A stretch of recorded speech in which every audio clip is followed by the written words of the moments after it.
ஏங்க ஆ காஃபி போடுட்டா? இப்பதானே வாசுகி சாப்பிட்டோம். கொஞ்ச நேரம் போகட்டும்.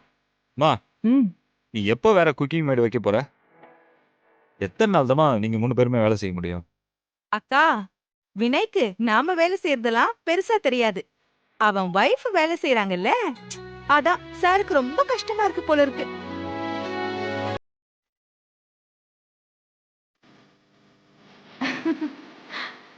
ஐயோ சித்தி, அப்படிலாம் இல்ல. நான் சும்மா பொதுவா தான் சொன்னேன். ஆய், உன்னை பத்தி தெரியாதா?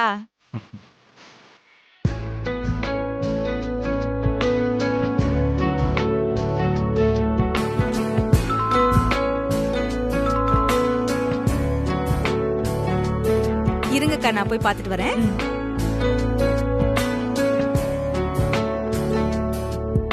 மேடம், வாங்க, யார் வேணும்? வினய் சார் கல்யாண ஆல்பம் ரெடி ஆயிடுச்சு மேடம். கொடுத்துட்டு போலான்னு வந்தேன். ஓ, கொடுங்க. தேங்க்யூ. தேங்க்யூ.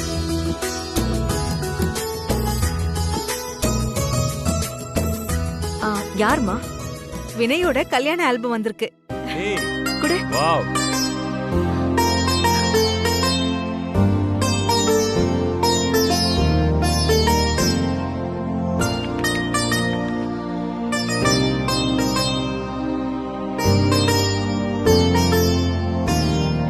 வினய் கல்யாணம் எனக்கு ஒரு கனவு மாதிரி இருந்துச்சுங்க.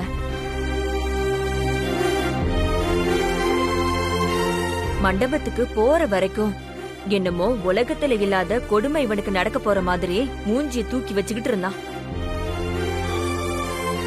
இப்ப பாருங்க, எல்லா போட்டோலயும் சிரிச்சுக்கிட்டு எவ்வளவு அழகா சந்தோஷமா இருக்கான்னு.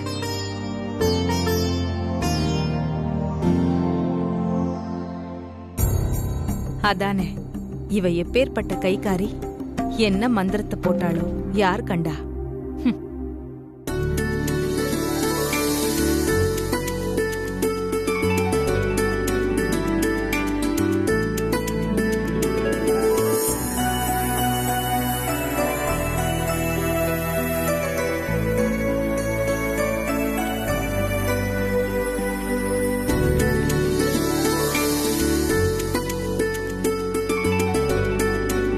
மா என்னம்மா, எல்லா போட்டோஸ்லயுமே மித்ரா மட்டும் தான் இருக்கா, என்ன காணவே காணோம்?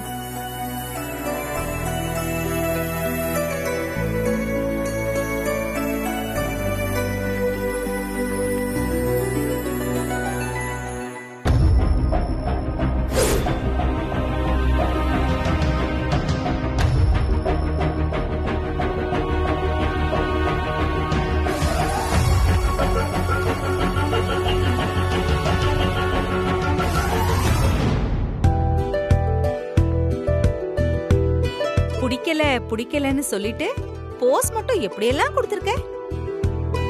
நான் தான் அப்பையில இருந்து சொல்லிட்டு இருந்தேன்ல, இவனுக்கு மித்ராவை பிடிக்கும் பிடிக்கும்னு.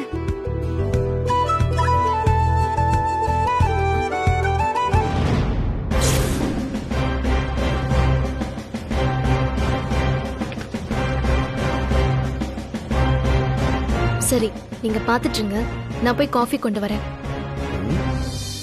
காஃபிக்கு என்னம்மா அவசரம்? வா, ஆல்பம் பார்த்துட்டு போலாம். இல்ல டாக்டர், அத நான் அப்புறமா பாத்துக்கிறேன். அக்கா, நம்ம கூட எல்லாம் பாக்குறதுக்கு வெக்கப்படுற போல இருக்கு.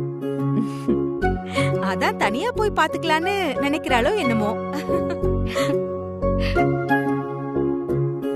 சரி, நான் போய் காஃபி கொண்டு வரேன்.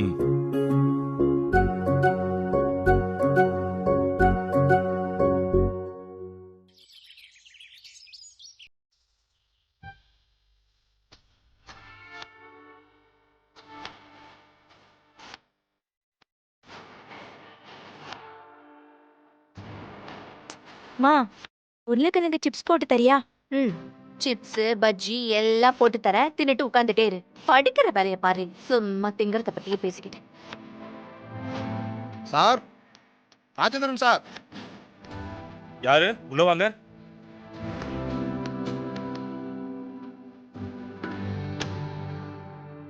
ஐயா வணக்கம். வணக்கம். நீங்க கேட்டரிங் ராஜேந்திரன் தானே?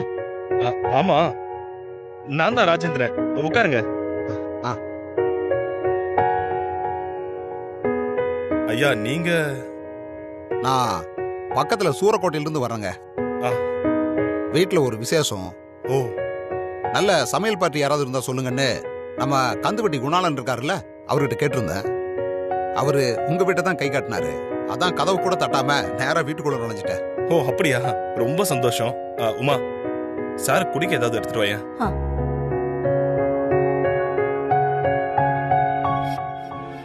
அப்புறம் சொல்லுங்க, வீட்ல என்ன விசேஷம் வச்சிருக்கீங்க? எவ்வளவு பேருக்கு ஆர்டர் கொடுக்க போறீங்க? என் பேரனுக்கு பர்த்டே. என் மகன் மருமக எல்லாம் ஹோட்டல்ல ஹால் புக் பண்ணலான்னு சொன்னாங்க. நான் தான் அதெல்லாம் வேணாம், வீட்லயே பண்ணலான்னு ஒத்த கால நின்னு சம்மதிக்க வச்சிருக்கேன். இதனால என் மருமகளுக்கு என் மேல வருத்தம்னா பாருங்களேன். அந்த வருத்தத்தை போக்குற மாதிரி நீங்க தான் இந்த ஃபங்க்ஷனை சிறப்பா செஞ்சு கொடுக்கணும். ஸ்டார் ஹோட்டலை விட நம்ம சிறப்பாவே பண்ணிடலாம். ஆ. எத்தனை இலை, என்னென்ன மெனுன்னு சொல்லுங்க. என்னங்க மோர்? உங்களுக்கு தான் சார். குடுமா, குடிங்க.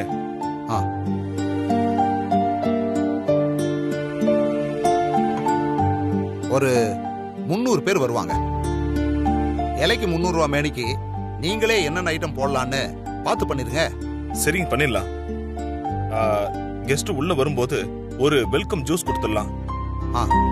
அதுக்கப்புறம் இலையில ஒரு ஸ்வீட்டு, இடியப்பம், ஸ்டூ, சப்பாத்தி, பன்னீர் பட்டர் மசாலா, அடை, அவியல், அப்புறம் பிசிபெலாபாத், ஒயிட் ரைஸ், தக்காளி ரசம், தயிர் சாதம், கிடாரங்காய் ஊறுகாய்.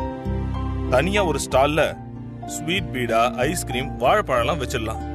அருமையான மெனுவா இருக்க, அப்படியே செஞ்சிருங்க. சரிங்க, இந்தாங்க, இத அட்வான்ஸா வச்சுக்கோங்க.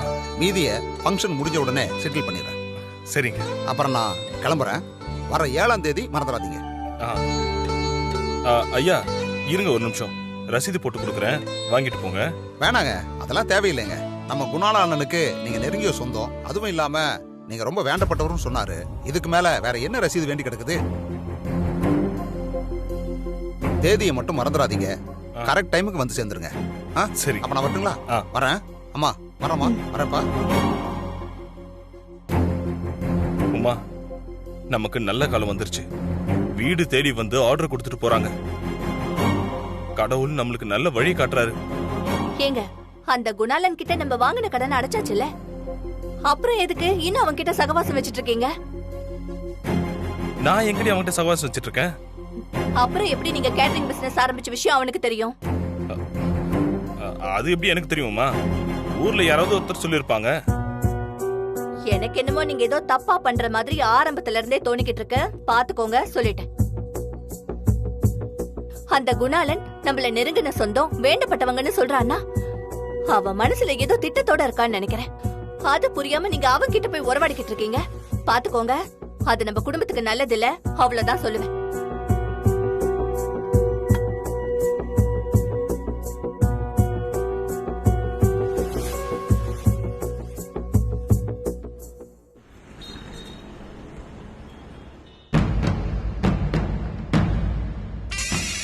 Hi aunty.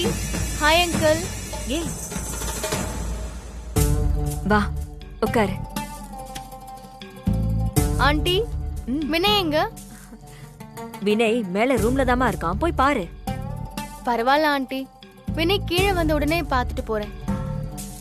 என்ன தாரா, ஏன் தயங்குற? நீதான் அவன் ரூமுக்கெல்லாம் சகஜமா போவியே. அது அப்போ ஆண்டி, இப்போ அவன் ரூமுக்கு போறது அவ்வளவு நாகரிகமா இருக்காது. அங்கிள், வினய் இப்போ எப்படி இருக்கா? நல்லா இருக்கான்ல? நல்லா இருக்காமா. சரி, ஓகே, நான் அப்ப கிளம்புறேன். ஏய் இருமா, இவ்வளவு தூரம் வந்துட்டு பார்க்காம போனா எப்படி? பாத்துட்டு போ. வினய், வினய். அங்கிள், வினய் ரெஸ்ட் எடுத்துட்டு இருக்க போறான். எதுக்கு அவனை டிஸ்டர்ப் பண்ணிக்கிட்டு? பரவாயில்ல, இருக்கட்டும். நான் இன்னொரு நாள் கூட வந்து பாத்துக்கிறேன்.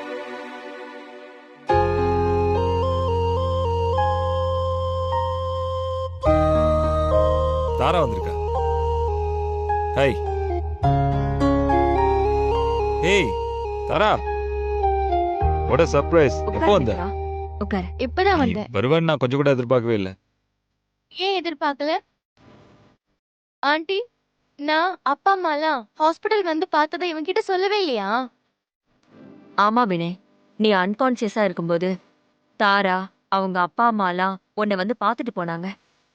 அது மட்டும் இல்ல, அடுத்த நாள் சாப்பாடெல்லாம் செஞ்சு கொண்டு வந்து ரொம்ப ஆறுதலா இருந்தாங்க.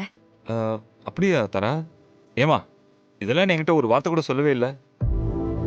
இனிமே தெரிஞ்ச என்ன ஆக போகுதுன்னு நினைச்சிருக்கலாம். இல்ல ஆண்டி? அதெல்லாம் ஒண்ணும் இல்லம்மா. பரவாயில்லையே, ரொம்ப நாளைக்கு அப்புறம் திரும்பவும் அதே பழைய தாராவை பாக்குறேன். ஏய், நான் எப்பவுமே போலதான் இருக்கேன். நீ தான் பழைய மாதிரி என்கிட்ட பேச மாட்டேங்கிற. அப்படியா? அப்படின்னா நீ நேரா ரூம்க்கு வந்திருக்கலாம்ல. ஏன் நீங்க ஹால்ல உட்காந்து கூப்பிட்டு இருக்க?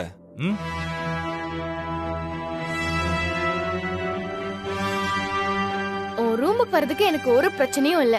யார் என்ன தடுக்க போறா? எனக்கு தோணுனா நேரா வந்துருவேன். அப்புறம் வினய், இப்போ நல்லா இருக்கல்ல? ப்ராப்ளம் ஒன்றும் இல்லையே? எனக்கு என்ன, நான் நல்லா தான் இருக்கேன். ஆனா பாவம், இவங்களுக்குலாம் தான் கஷ்டம். மாசத்துல ஒரு தடவை அப்படியே பயங்கரமா கரண்ட் ஷாக் கொடுத்து எல்லாரையுமே பயத்திலே வச்சிட்டு இருக்கேன். தெரியுதுல்ல, இனிமே அப்படி ஷாக் கொடுக்காத. மித்ரா பாவம்டா. ஆமாமா, அவன் ரொம்ப பாவம் தான். என்ன பண்றது, நீ எஸ்கேப் ஆயிட்ட, அவன் மாட்டிக்கிட்டா.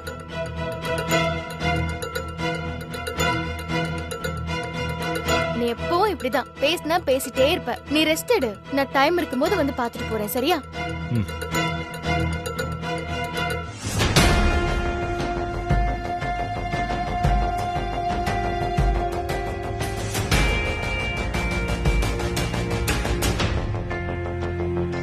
என்ன மித்ரா, உள்ளுக்குள்ள பத்திக்கிட்டு எரியுதுல? நான் வந்ததே இதுக்குதான். வினய் மாசத்துக்கு ஒரு தடவை கரண்ட் ஷாக்னு சொன்னால, நான் உனக்கு வீக்லி ஒன்ஸ் கொடுக்கறேன். Bye uncle, bye aunty. Mitra, போயிட்டு வரேன்.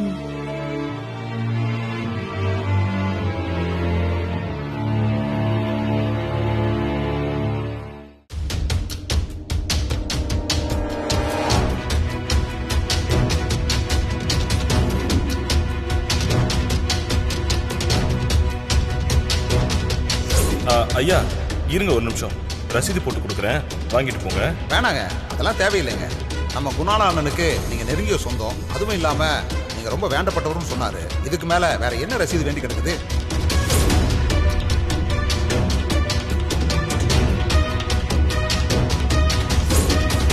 எனக்கு என்னமோ நீங்க ஏதோ தப்பா பண்ற மாதிரி ஆரம்பத்துல இருந்தே தோணிக்கிட்டு இருக்க. பாத்துக்கோங்க, சொல்லிட்டு அந்த குணாளன் நம்மள நெருங்கின சொந்தம், வேண்டப்பட்டவங்கன்னு சொல்றானா? அவன் மனசுல ஏதோ திட்டத்தோட இருக்கான்னு நினைக்கிறேன். அது புரியாம நீங்க அவர்கிட்ட போய் உறவாடிக்கிட்டு இருக்கீங்க. பாத்துக்கோங்க, அது நம்ம குடும்பத்துக்கு நல்லது இல்ல. அவ்வளவுதான் சொல்லுவேன். குணாளன் எதுக்காக நம்மள நெருங்கின சொந்தக்காரன்னு சொல்லணும்? வாங்கின கடனை திருப்பி கொடுக்க முடியலன்றதுக்காக தெருவுல நடக்க முடியாத அளவுக்கு அவமானப்படுத்தினா. மித்ரா பணம் அனுப்புனதை கொண்டு போய் கொடுத்தா அப்படியே பிளேட்டை திருப்பி போட்டு நம்ம மேல கரிசனம் உள்ள மாதிரி பேசினா. இப்ப யாரு என்னன்னு தெரியாத ஒருத்தன் கிட்ட சொந்தக்காரன்னு சொல்லி அனுப்பியிருக்கான். இதெல்லாம் எதுக்காக பண்றான்? ஒண்ணுமே புரியலையே. என்னவா இருக்கும்?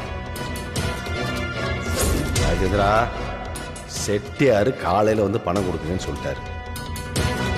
இப்ப சந்தோஷம் தானே? சொல்லிட்டாரா? ரொம்ப நன்றிங்க. என்ன இது? நான் என்ன ரோட்ல போய் யாரோ ஒருத்தருக்கா செஞ்சேன்? நீங்க மாமா உங்களுக்கு பண்ண மாதிரி யாருக்கு பண்ண போறேன்? பாத்தியாடா என் மாமாவை? மாமா இன்னொரு ரவுண்டு போடுவோமா? ஏய் ஊத்துடா.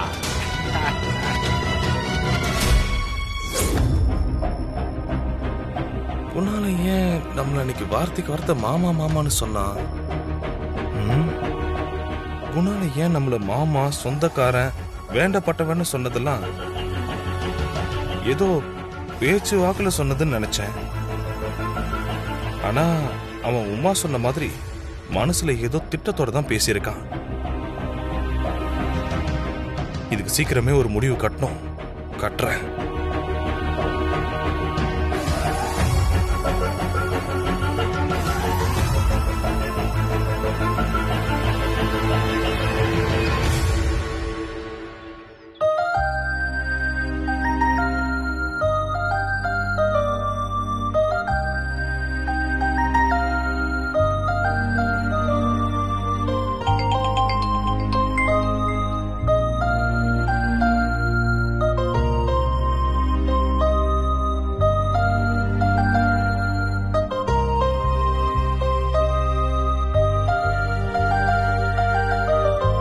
மித்ரா,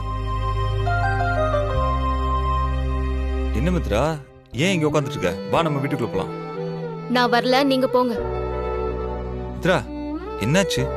ஏன் டல்லா இருக்க? உடம்பு எதுவும் சரியில்லையா? அதெல்லாம் இல்ல, நான் நல்லா தான் இருக்கேன். நீங்க போங்க. இப்ப எதுக்காக மூஞ்ச தூக்கி வச்சுட்டு உட்காந்துருக்கா? ஒருவேளை தாரா வந்து பேசிட்டு போனதுல கடுப்பாயிட்டாலோ? இருக்கலாம். இந்த பொண்ணுங்களே இப்படிதானே.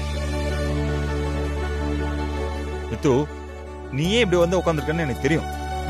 எந்திரிச்சு வா, நம்ம எதுவா இருந்தாலும் உள்ள போய் பேசிக்கலாம். நான் இப்படி உட்கார்ந்து இருக்கிறதுல உங்களுக்கு என்ன பிரச்சனை? நீங்க போங்க, நான் அப்புறமா வரேன். ஏய், தாரா வந்து பேசிட்டு போனது பிடிக்காம தானே நீ இப்படி வந்து உட்காந்துருக்க? ஆமா, தாரா என்னோட எனிமி பாருங்க. அவ வந்துட்டு போனது எனக்கு பிடிக்காம இருக்கிறதுக்கு. அவ உங்க எக்ஸ் கேர்ள் ஃப்ரெண்ட், உங்களுக்குள்ள 1000 இருக்கும். எனக்கு என்ன வந்துச்சு? இவ ஏன் இப்படி வந்து உட்காந்துருக்காங்கிறது கன்ஃபார்ம் ஆயிடுச்சு. தாரா என்ன ஹக் பண்ணது இவளுக்கு பிடிக்கல. பொசசிவ்னஸ். இப்ப நீ என்ன பேசினாலும் அவ சமாதானமே ஆக மாட்டா. இந்த விஷயத்துல நீ பேசாம இருக்கிறது தான் உனக்கு நல்லது. வினய், இப்படியே ஒதுங்கி போயிடுறா. சரி, ஓகே மித்தோ, நீ பொறுமையா வா, நான் ரூம்ல இருக்கேன். ஹலோ, ஆ? என்ன தப்பிக்கலான்னு பாக்குறீங்க? உங்க எக்ஸ பத்தி பேசினதும் உங்களால தாங்கிக்க முடியலையோ? ஏய், அவ என்னோட எக்ஸ் கேர்ள் ஃப்ரெண்ட் தான், நான் இல்லைன்னு சொல்லவே இல்லையே. நான் இப்ப அதெல்லாம் யோசிச்சு பார்க்கும்போது அதெல்லாம் காதலே இல்லைன்னு தோணுது மித்து. இதெல்லாம் தாராவுக்கும் தெரியும். இருந்தாலும் நாங்கள் 2 பேருமே சைல்ட்ஹுட் ஃப்ரெண்ட்ஸ் இல்லையா? ஏதோ அந்த உரிமையில என்கிட்ட அப்படி நடந்துக்கிறா, அவ்வளவுதான் மித்து. நீ வேற எதுவும் தப்பா நினைச்சுக்காத. இதுல நான் தப்பா நினைக்கிறதுக்கு என்ன இருக்கு? நீங்களாச்சு, உங்க சைல்ட்ஹுட் ஃப்ரெண்ட் ஆச்சு, எனக்கு என்ன? ஆமா, இப்ப எதுக்கு நீ இவ்வளவு வெறுப்பாகுற? இங்க பாரு மித்து, நீ நினைக்கிற மாதிரிலாம் தாரா தப்பானவ கிடையாது. ஏதோ சின்ன பொண்ணு, தெரியாம நிறைய தப்புகள் பண்ணிட்டா. இப்ப அதை ரியலைஸ் பண்ணிட்டு மறுபடியும் நம்ம வீட்டுக்கு வர ஆரம்பிச்சிருக்கா. நாம அதை அக்செப்ட் பண்ணிக்கிறது தானே சரி. அதோட அவளுக்கு நம்ம ஃபேமிலியை விட்டா வேற யாருமே கிடையாது மித்து. நம்ம ஃபேமிலி மட்டும்தான் அவளுக்கு ஒரே ரிலேட்டிவ் நினைச்சு இத்தனை நாளா வாழ்ந்துட்டு இருக்கா. திடீர்னு நாம பிரிஞ்சிருந்து டிஸ்டன்ஸ் மெயின்டைன் பண்றதுனால ரொம்ப கஷ்டப்பட்டு இருக்கா. மித்து, என்ன நீ நம்பணும்னு நான் சொல்றதை விட அவளை நீ புரிஞ்சுக்கணும்னு நான் சொல்ல வரேன். ஐயோ, எல்லாம் ஓகே தான். ஆனா அதுக்குன்னு எல்லாரும் முன்னாடி உங்களை அவ வாடா போடான்னு பேசுறது, ஸ்ட்ரெயிட்டா ஒரு ரூமுக்கு வரேன், யாராலையும் என்ன தடுக்க முடியாதுன்னு பேசுறதெல்லாம் சரியா?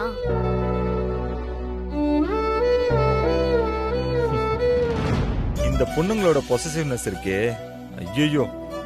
இப்ப அவ எது சொன்னாலும் அது சரின்னு தலையாட்டுறது தான் இந்த பிரச்சனைக்கு ஒரே சொல்யூஷன். மித்து, நீ சொல்றது சரிதான், நான் ஒத்துக்கிறேன். நான் சரி தப்புன்னு சொல்ல வரல. அவ எல்லாரும் முன்னாடியும் உங்ககிட்ட எப்படி வேணாலும் நடந்துக்கலாம், அதுல எந்த தப்பும் இல்ல. ஆனா ஏன் முன்னாடி உங்களை வாடா போடான்னு பேசுறது, ஹக் பண்றது, எனக்கு இதெல்லாம் சுத்தமா பிடிக்கல. இதெல்லாம் பண்ண கூடாதுன்னு அவகிட்ட சொல்லுங்க. சரி, நான் சொல்லிடுறேன். நீ எழுந்து வா, நம்ம போலாம்.